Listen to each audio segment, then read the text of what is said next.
கண்டிப்பா பண்ணி விட்டுருவேன். உட்கார வச்சிருங்க. நான் என்ன சொல்ல, நான் அந்த டெக் பாஸ்ன்ற பிராண்ட வளர்த்ததே நான் தான். அழிச்சு விட்டுருவேன். ஒண்ணு ஒண்ணா செய்வேன். செய்யறத உள்ள இருந்து பாத்துக்கிட்டே இருங்க. சரியா? கவனிச்சு பாருங்க. இந்த ஆள் வந்து ஓகே, இவன் வந்து வேணும்னு தான் செய்யறான் அப்படின்றத அப்ப தெரிஞ்சுக்கலாம். ஓகேவா? வாழ விடு. நீங்கள் வேலையை விட்டு போயிட்டீங்க, நாங்கள் வாட்டிக்கு எங்கள் வேலையை செவனேன்னு பார்த்துட்டு இருந்தோம். திடீர்னு ஒரு வீடியோ போட்டு எங்கள் லோகோவை போட்டு அதுக்கு மாலை போட்டு அதுக்கு ₹1 காயின் வச்சு செத்து போயிரு அப்படிங்கிற மாதிரி போட்டு எங்கள் மேலெல்லாம் மண்ணள்ளி போட்டு உங்கள் மேலே பூவாக போட்டு இப்போ வந்து வாழ விடு டைலாக்கா சூப்பர். நம்ம கார்ப்பரேட்டு, அவர் மிடில் கிளாஸ். உண்மை அது இல்லைங்க. நாங்கள் கார்ப்பரேட்னா அவரும் கார்ப்பரேட் தான். நாங்கள் மிடில் கிளாஸ்னா அவரும் மிடில் கிளாஸ் தான். எங்ககிட்ட என்ன இருக்குதோ அதுதான் அவர்கிட்டையும் இருக்குது. நான் ஒரு குக் கிராமத்தில் பிறந்த ஒரு பையன், ரொம்ப சாதாரணமான ஆளு தான். என்னை இன்ஜினியரிங் படிக்க வைக்க கூட எங்கள் அண்ணன் வாங்கின ஒரு சேலரியில் அவங்க குடும்பத்தையும் பார்த்து அதில் மிச்சம் பண்ணி தான் என்னை இன்ஜினியரிங் படிக்க வச்சாங்க. இன்ஜினியரிங் படிக்க வைக்க கூட வசதி இல்லாத ஒரு ஃபேமிலியில் இருந்து கஷ்டப்பட்டு அப்படி இப்படி போராடி தான் இங்கே வந்து இந்த இடத்துல இருக்கிறோம். அப்படிப்பட்ட நாங்கள் கார்ப்பரேட்னா ஒவ்வொரு மாதமும் அவருக்கு நம்ம எவ்வளோ கிளியர் பண்ணியிருக்கிறோம் அப்படின்ற டீட்டெயில்ஸ் மட்டும் சொல்லு முருகேஷ். இந்த லாஸ்ட் 6 months மட்டும். போன வீடியோவில் நம்ம சொல்லியிருப்போம் செப்டம்பர் மாதம் 15 லட்சம் கொடுத்துருக்கோம், ஆகஸ்ட் மாதம் 13.5 லட்சம் கொடுத்துருக்கோம், ஜூலை மாதம் 18 லட்சம் கொடுத்துருக்கோம், மே அண்ட் ஜூன் 22 லட்சம் கொடுத்துருக்கோம், ஏப்ரல் மாதம் 16 லட்சம் கொடுத்துருக்கோம். இந்த 6 மாசத்தோட டோட்டல் அப்படின்னு பார்த்தீங்கன்னா 84.5 லட்சம் பேமெண்ட் வந்து கிளியர் பண்ணியிருக்கோம். ஜஸ்ட் 6 மாசத்துக்கு 84.5 லட்சம் அவர் வாங்கியிருக்கிறார். இப்போ இவ்வளோ கிளியர் பண்ணியிருக்கோம் அப்படின்னா அவர் வாங்கினது மட்டும் இல்லை, எங்களோட பங்கும் அந்த அளவுக்கு தான் இருக்கும். எங்களோட பங்கெல்லாம் நாங்கள் என்ன பண்ணியிருக்கோம்னா அவர் ஆசைப்பட்டபடி tech pass should be a international. எல்லாருமே அப்படிதான் ஆசைப்பட்டோம். டெக் பாஸை இன்டர்நேஷனல் லெவலுக்கு கொண்டு போகணும் அப்படின்னு அதை எல்லாத்தையுமே ஆஃபீஸ்க்காக இன்வெஸ்ட் பண்ணிட்டோம். ஆனால் யாரை நம்பி இன்வெஸ்ட் பண்ணமோ அவரே விட்டுட்டு போயிட்டாரு. போனது கூட தப்பு இல்லைங்க.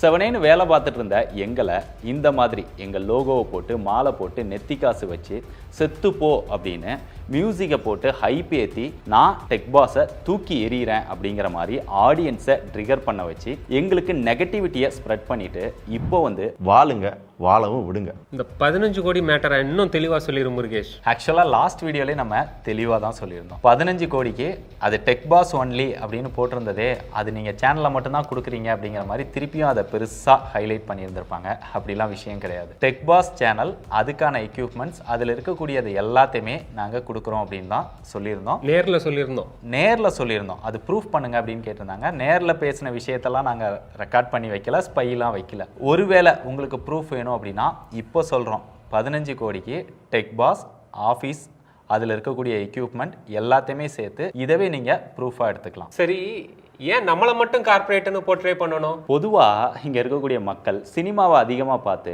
கார்ப்பரேட் அப்படின்னா தப்பு அப்படிங்கிற ஒரு மைண்ட் செட்டில் ரிஜிஸ்டர் பண்ணி வச்சுருக்காங்க. அப்போது இவங்களை கார்ப்பரேட் அப்படிங்கிற மாதிரி போர்ட்ரேட் பண்ணிட்டோம் அப்படின்னா மக்கள் இவங்களை போட்டு அடின்னு அடிப்பாங்க. அதை பார்த்து நம்ம ஜாலியாக இருக்கலான்னு நினச்சிருப்பாங்களோ என்னவோ. அந்த 50% ஷேருக்கு அவர் ஒரு விளக்கம் கொடுத்தாரு.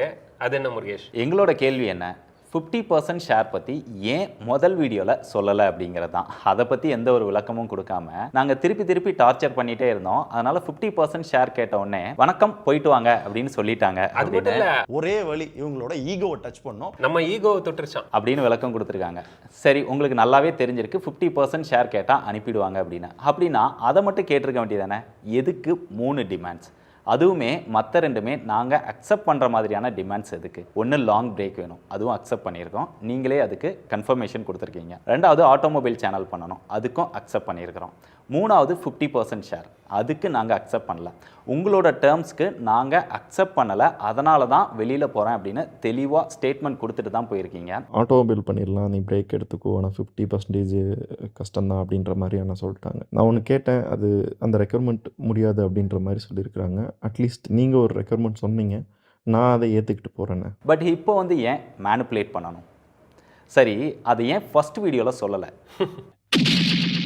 ஏன்னா மக்கள் ஆதரவு கிடைக்காது, சிம்பத்தி கிடைக்காது. இங்கே எல்லாமே நாங்கள் மணி மைண்டட் கார்ப்பரேட் அப்படின்னு போர்ட்ரேட் பண்ணணும் அப்படிங்கிறது தான் அவரோட ஆசை. ஆனால் அவர் வெளியில் போகும்போது ஆட்டோமொபைல் சேனல் பண்ணுறேன் அப்படின்னு சொல்லி டெக் சேனல் தான் ஸ்டார்ட் பண்ணார். ஏன்னா டெக்கில் எவ்வளோ வேல்யூ இருக்குது, எவ்வளோ பணம் சம்பாதிக்க முடியும் அப்படிங்கிறது அவருக்கும் தெரியும். அதனால தான் அவருமே டெக் சேனல் ஸ்டார்ட் பண்ணியிருக்காரு. டெக் பட்டீஸை விலைக்கு வாங்கின சேனல்னு சொல்கிறாங்களே. ஆமாங்க, காசு கொடுத்து தானே வாங்கினோம், இல்லை ஹேக் பண்ணியோ இல்லை வேறு எதுவும் பண்ணியெல்லாம் எடுக்கலல்ல. இது ஒன்றும் தப்பு இல்லையே, எங்களுக்கு அதோட பொட்டன்ஷியல் தெரியும் அப்படின்னு சொல்லியிருக்கீங்க. ஆமாம், பொட்டன்ஷியல் தெரிய போய் தான் சேனல்ஸ் பண்ணியிருக்கோம். டெக் படிஸ் மட்டும் இல்லை, டெக் இன்ஃபோ, டெக் பைட்ஸ் இந்த மாதிரி சேனல்ஸும் பண்ணியிருக்கிறோம். இது போக வருமானமே வராத சட்ட பஞ்சாயத்து, தற்சார்பு வாழ்வியல் இந்த மாதிரி சேனல்ஸும் பண்ணியிருக்கோம். இதெல்லாமே அவருக்குமே தெரியும். சரி, இந்த டேட்டா எரேஸ் பண்ணீங்களே அதை பற்றி ஒரு வார்த்தை சொன்னீங்களா? ஹாப்பி லிடியை நான் க்ளோஸ் பண்ணுறேன்னா சேனலே க்ளோஸ் பண்ணுறதுக்கு என்கிட்ட இது இருக்குது.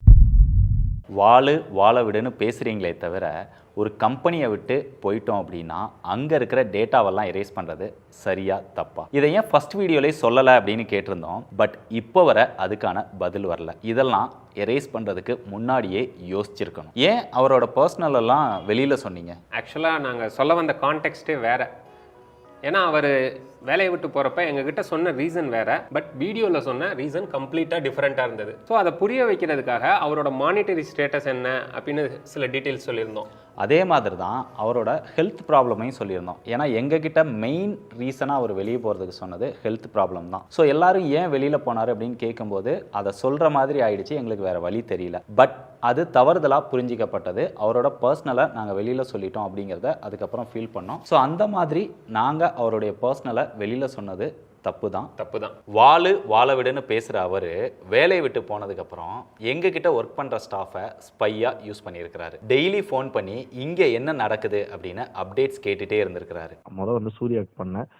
சூர்யாவுமே ஒரு பர்பஸ்க்காக பண்ணேன். அந்த பர்பஸ்னா அவரை கூப்பிடணும் கிடையாது, வேற ஒரு என்ன நடந்துச்சு ஓலாக்கு, அதான் என்ன நடந்துச்சு நான் லாக் பண்ணேன்னு தெரியுமாமா. அது மட்டும் இல்லாமல் எங்ககிட்ட ஒர்க் பண்ணுற ஸ்டாஃபை பிரெயின் வாஷ் பண்ணி இவங்கெல்லாம் ஃப்ராடு, இவங்க கிட்ட வேலை பார்க்காத, வெளியில் போயிடு, இல்லை ஒருவேளை அவங்களே உன்னை வெளியில அனுப்புறாங்க அப்படின்னா 6 மாசம் சம்பளம் கேளு அப்படின்லாம் பேசியிருக்கிறாரு. இவங்களை எவனையும் நம்பாத, சரியா? அது விஜயண்ணா இருந்தாலும் சரி, முருகேசன் இருந்தாலும் சரி, எவனையும் நம்பாத.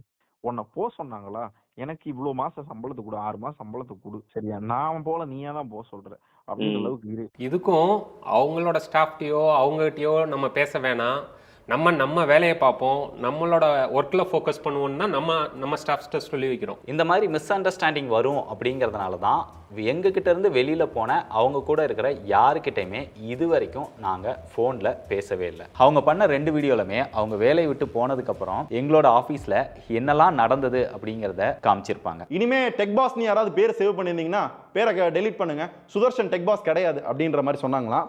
அது மட்டும் இல்லாமல் இங்கே ஒர்க் பண்ண ஒரு ஸ்டாஃபோட ஃபோட்டோ அவரோட ஆடியோவும் போட்டு தெளிவாக காமிச்சிருப்பாங்க. இதுக்கெல்லாம் பேர் என்ன தெரியுமா?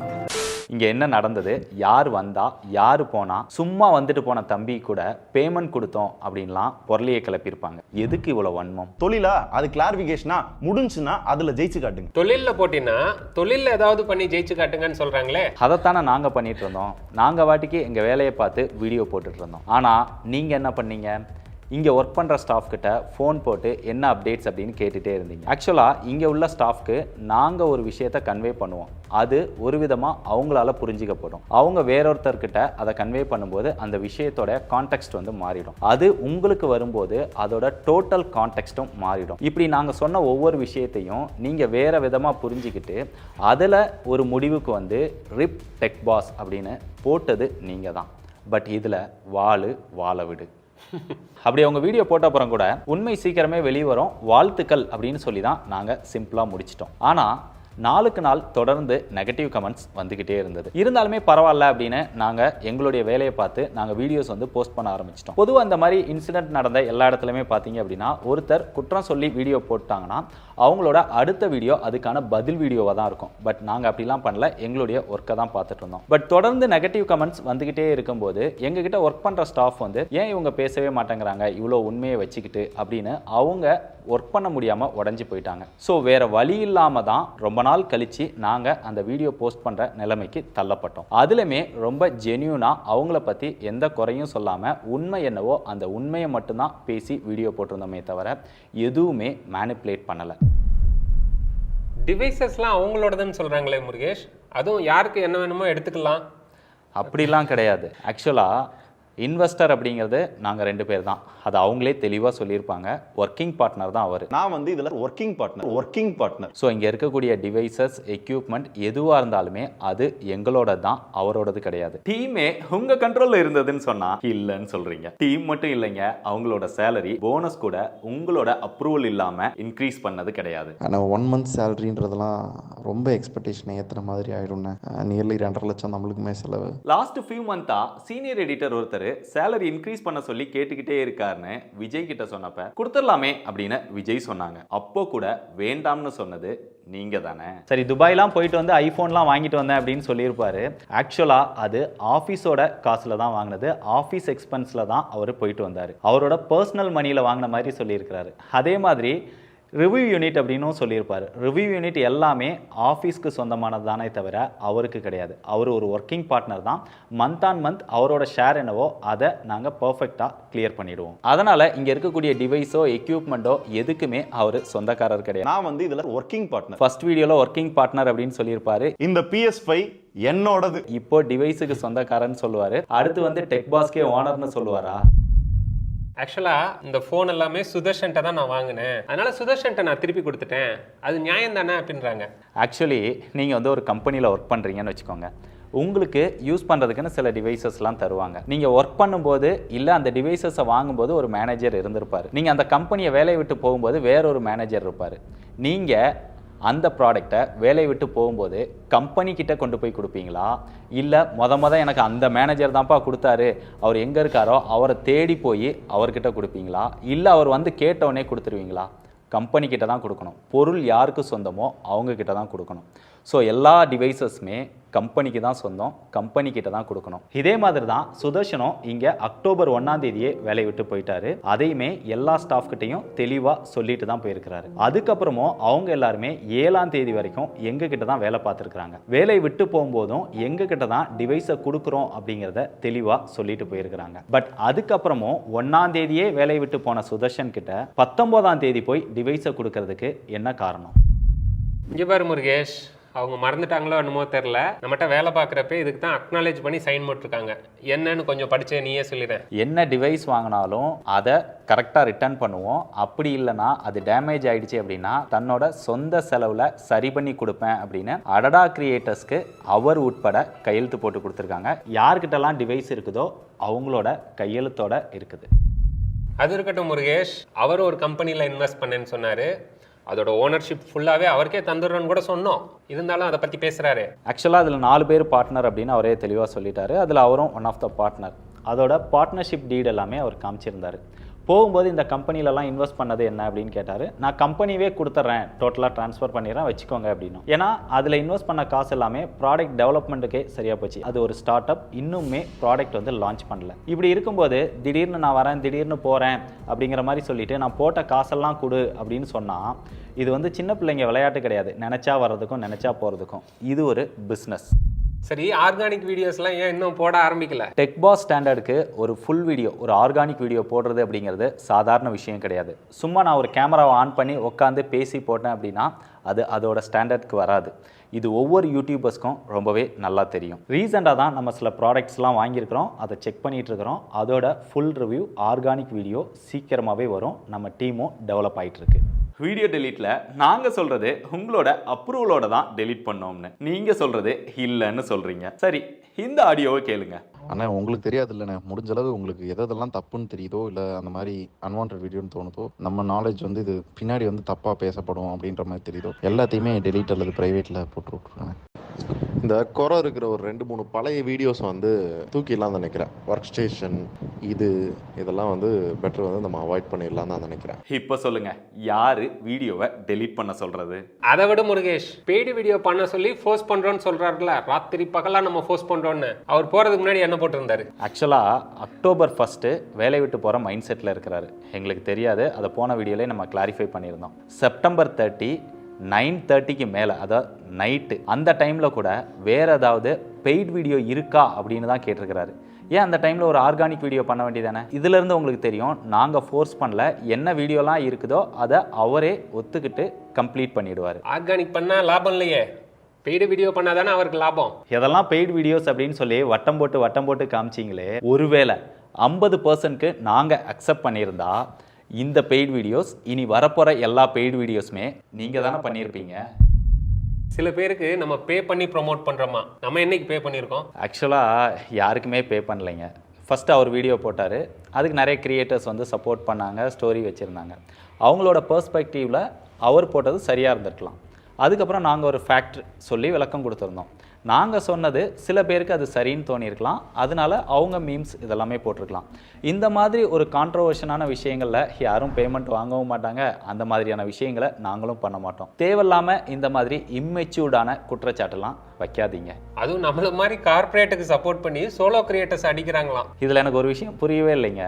யார் கார்பரேட், யார் சோலோ கிரியேட்டர்? அது யாருக்காவது தெளிவாக தெரிஞ்சது அப்படின்னா கமெண்ட்ஸில் சொல்லுங்கள், நாங்களும் தெரிஞ்சுக்கிறோம். அது சரி, அவர் வேலையை விட்டு போகிறேன்னு நம்மளுக்கு முன்னாடியே சொல்லிட்டாரா? இல்லை. ஆக்சுவலி அவர் அடிக்கடி சொல்லக்கூடிய ஒரு விஷயம் என்னென்னா, உங்கள் 2 பேரையும் விட்டு யார் வேணால் போகலாம், ஆனால் நான் விட்டு போக மாட்டேன் அப்படிங்கிறது தான் அடிக்கடி சொல்லுவார். இந்த இன்சிடெண்ட்டுக்கு முன்னாடி நாங்கள் 3 பேரும் எப்போ மீட் பண்ணோம்னா ஜூலை 31 மீட் பண்ணோம். அந்த டைமில் கூட பல தடவை யார் வேணால் விட்டு போகலாம், ஆனால் நான் விட்டு போக மாட்டேன் அப்படிங்கிறத பல தடவை அங்கே சொல்லியிருக்கிறாரு. அக்டோபர் 1 3 மணி வரைக்குமே அவர் எக்ஸிட் பண்ண போகிறத பற்றி எங்களுக்கு எதுவுமே தெரியாது. அப்படி ஒரு ஐடியாவிலே நாங்கள் இல்லை. அதுதான் உண்மை. சரி, சுதர்ஷன் சன் ஆஃப் மாலதி வந்து அவரோட சேனல்னு சொல்றாரு. அவரோட சேனல்லாம் இல்லை, அதுவும் அடடா கிரியேட்டர்ஸ்க்கு கீழே பண்ண சேனல் தான். அதுக்கான ப்ரூஃப் இங்கே காமிச்சிருக்கிறேன். ஸ்டார்ட் பண்ணப்பவே அடடா கிரியேட்டர்ஸ் பேனரை ஆட் பண்ண சொல்லி நம்ம சொல்லியிருக்கிறோம். அதுக்கு கன்ஃபார்மும் பண்ணியிருக்கிறாரு. ஸோ நம்மக்கிட்ட இருந்த எல்லா சேனலுமே எங்களுக்கு கீழே பண்ணதான். அதனால தான் அந்த சேனலுக்கு நான் ஓனராக இருந்தேன். கேட்டவுடனே ட்ரான்ஸ்ஃபர் பண்ணி கொடுத்தேன். அது மட்டும் இல்லாமல் அது அவரோட சேனல்னு சொல்கிறாரு, அதெல்லாம் எங்கே வச்சு எடிட் பண்ணார்? அதுக்கு விளக்கம் கொடுக்க முடியுமா? ஆக்சுவலி இந்த சேனல் ஸ்டார்ட் பண்ணும்போது என்ன டேர்ம்ஸ் இருந்ததுன்னா, டெக்பாஸ்க்கு என்ன டேர்ம்ஸோ அதே மாதிரி டேர்ம்ஸ் தான் இதில் இருந்தது. பட் சுதர்ஷன் வந்து இதில் அம்மாவும் வர்றதுனால அவங்களுக்கு ஒரு ஷேர் வேணும் அப்படின்னு கேட்டதுனால அவங்களுக்கு ஒரு 25 அப்படின்னு போட்டு அவங்க 2 பேருக்கு ஒரு 50, எங்கள் 2 பேருக்கு ஒரு 50 அப்படின்னு அந்த டேர்ம்ஸை வந்து சேஞ்ச் பண்ணிட்டோம். இந்த மாதிரி தான் சேனல் ஸ்டார்ட் பண்ணதுலேருந்து ஓடிட்டு இருந்தது. ஸோ அதே மாதிரி டெக்பாஸ்லையும் நம்ம கேட்டால் 50% ஷேர் கிடச்சிரும் அப்படிங்கிற ஒரு மைண்ட் செட்டில் இருந்தாரோ என்னவோ, அதனால் 50% ரெக்வஸ்ட் வச்சார். பட் டெக்பாஸில் 50% கொடுத்துட்டோம் அப்படின்னா எங்களுடைய ஒர்க் வந்து பாதிக்கப்படும் அப்படிங்கிறதுனால அதை இல்லைன்னு சொல்லிட்டோம். அதனால் வெளியே போய் தேவையில்லாத விஷயங்களெல்லாம் போஸ்ட் பண்ணி நான் இல்லாத டெக்பாஸ் இருக்கவே கூடாது அப்படின்னு அந்த மாதிரி தம்ப்நெயில் போட்டு வீடியோ போட்டு அதை அழிக்கணும் அப்படின்னு முயற்சி பண்ணாங்க. கண்டிப்பா பண்ணி விட்டுருவேன், உட்கார வச்சிருவேன். நான் என்ன சொல்ல, நான் அந்த டெக்பாஸ்ன்ற பிராண்டை வளர்த்ததே நான் தான், அழிச்சு விட்டுருவேன். பரவாயில்ல, கை கால் போனால் கூட நாங்கள் தவழ்ந்தாது வேலை பார்த்துட்டு தான் இருப்போம். இது போக நம்ம சுதர்ஷன் சன் ஆஃப் மாலதி சேனலில் கண்டென்ட் போடக்கூடாதுன்னு சொன்னோமா, ஏன்னா டெக்பாஸ்க்கு ஒர்க் அஃபெக்ட் ஆகும் அப்படின்னு. ஆக்சுவலாக நாங்கள் அப்படிலாம் சொல்லலைங்க. அதில் கண்டென்ட் போடாமல் இருந்ததுக்கு அவரோட ஒரு பர்சனல் இஷ்யூ தான் காரணம். அதை நாங்கள் இங்கே சொல்ல விரும்பலை. ஏன்னா அதை சொன்னால் அதையும் பர்சனல் அப்படின்ற மாதிரி 2 பேர் வந்துடுவாங்க. PS5வும் கட்டப்பையும்.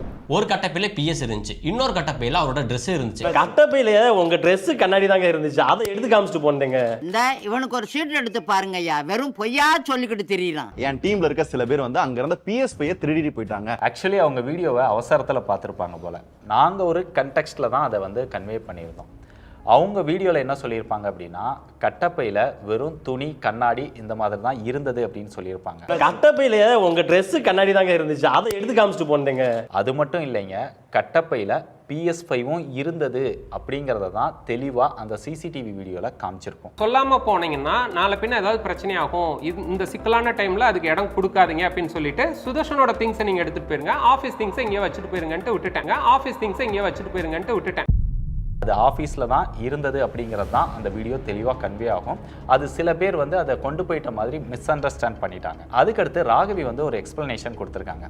அதில் என்ன சொல்லியிருக்காங்க அப்படின்னா, அவர் ஃபோன் பண்ணி எடுத்துகிட்டு வர சொன்னார், விஜய் கிட்ட நான் ஃபோன் பண்ணி சொல்லிக்கிறேன் அப்படிங்கிற மாதிரி சொல்லியிருப்பாரு. சுதர்ஷன் கால் பண்ணி என்னோட திங்ஸ் அங்கே என்னென்ன இருக்குதோ எல்லா திங்ஸையும் எடுத்து பழைய ஆஃபீஸில் கொண்டு வச்சிரு, நான் விஜய் அண்ணங்கிட்ட சொல்லிட்டு வந்து கலெக்ட் பண்ணிக்கிறேன் அப்படின்றத சொன்னான். இங்கே அவருக்கு அந்த ப்ராடக்ட் தேவை அப்படின்னா அவர் என்ன பண்ணியிருக்கணும், நேரடியாக எங்ககிட்ட யார்கிட்டையாவது ஒருத்தர்கிட்ட ஃபோன் பண்ணி சொல்லியிருக்கணும்.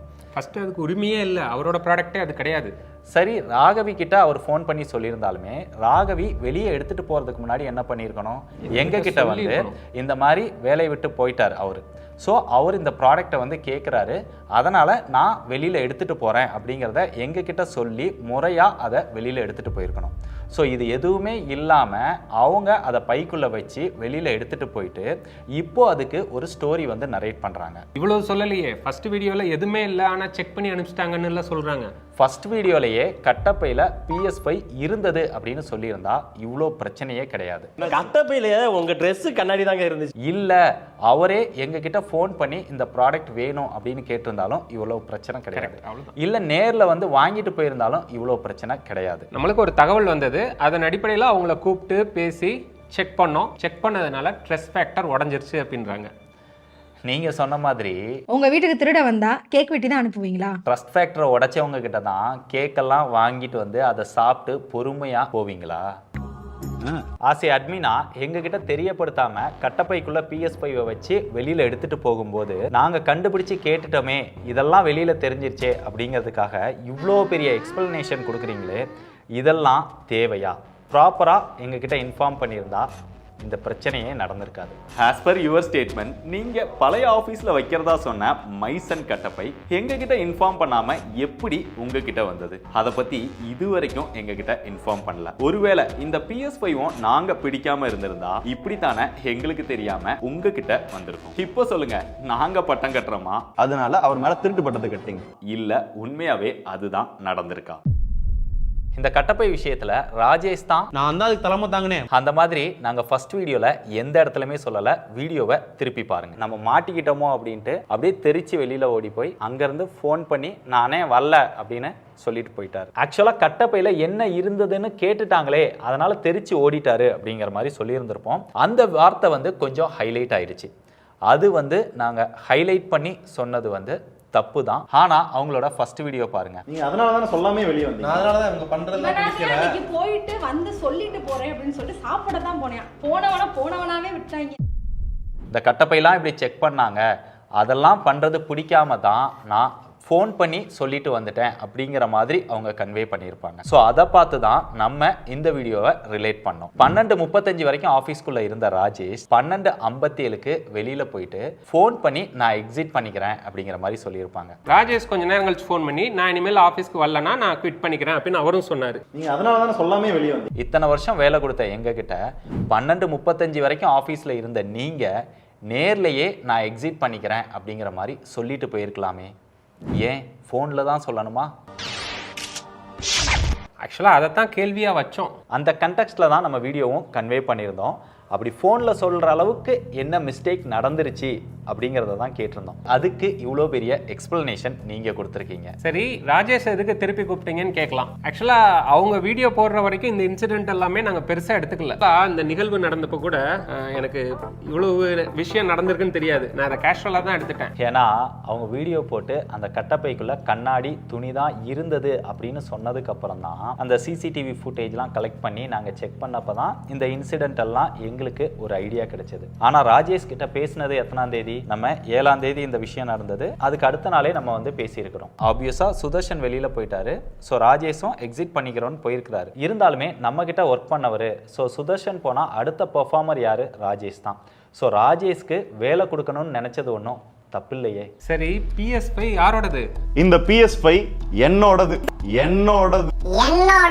அவர் வீடியோல சொல்லியிருக்கிறாரு அவரோடது அப்படின்னு. பர்சனலா நீங்க பே பண்ணி வாங்கியிருக்கீங்களா?